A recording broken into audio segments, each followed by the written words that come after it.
आज आमच्या नागपूर जिल्ह्याचे संपर्क प्रमुख व शिवसेनेचे ज्येष्ठ नेते संजयजी निरुपम साहेब यांच्या हस्ते आज विविध सामाजिक संघटना असो, व्यापारी सेना असो, या कॉलेज पक्षाच्या काही मुलांनी आज मोठ्या संख्येने पूर्व नागपूर वाठोडा परिसरामध्ये पक्षभेद करण्यात आलेला आहे। त्यामध्ये ज्येष्ठ म्हणजे आमचे मोठे भाऊ निरंजन भाऊ दहिवले यांनी सुद्धा पक्षभेद शिवसेनेमध्ये केलेला आहे। आमचे अन्सारी साहेब जे बेडगावचे उपाध्यक्ष होते BJPचे, शिराजभाई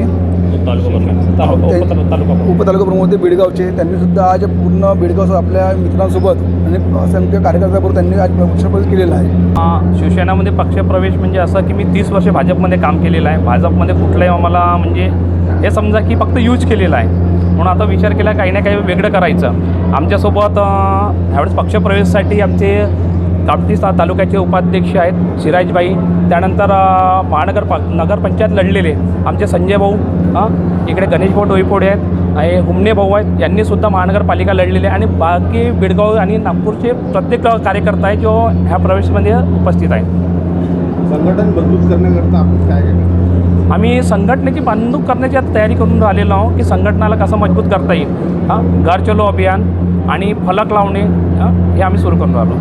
काय संदेश द्याल युवकांना हे संदेश देऊ की सगळ्यांनी शिवसैनिक म्हणून जॉईन व्हायला पाहिजे। आता जे घडामोडी चालून राहिलेले आहे की महागाई वाढणं, शिक्षणावर हे करणं, शिक्षणात सर्वात जास्त तर भर शिक्षणावर आहे। आता जिथे तिथे प्रोटेक्ट लागून राहिलेले आहे, हे पहिले नव्हतं।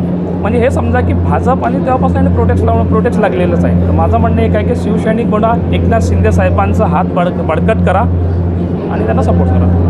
शिवसेनेमध्ये कमीत कमी 100 ते 150 शिवसैनिकांचा आज प्रवेश झालेला आहे आणि आमचे पक्षप्रमुख जे आहे एकनाथजी शिंदे यांच्या कार्यावर विश्वास ठेवून त्यांनी या आपल्या शिवसेनेमध्ये त्यांनी प्रवेश घेतलेला आहे। तर नक्कीच या सर्व शिवसैनिकांचा मनोबल वाढवण्याचं काम आमचे संप्रमुख करतील। शहराचे जिल्हाप्रमुख आहे, शहर प्रमुख आहे, त्यांना कसं बळकट होईल आणि प्रत्येक एरियामध्ये शिवसेना कशी वाढेल याच्याकरता आम्ही नक्कीच प्रयत्न करतो।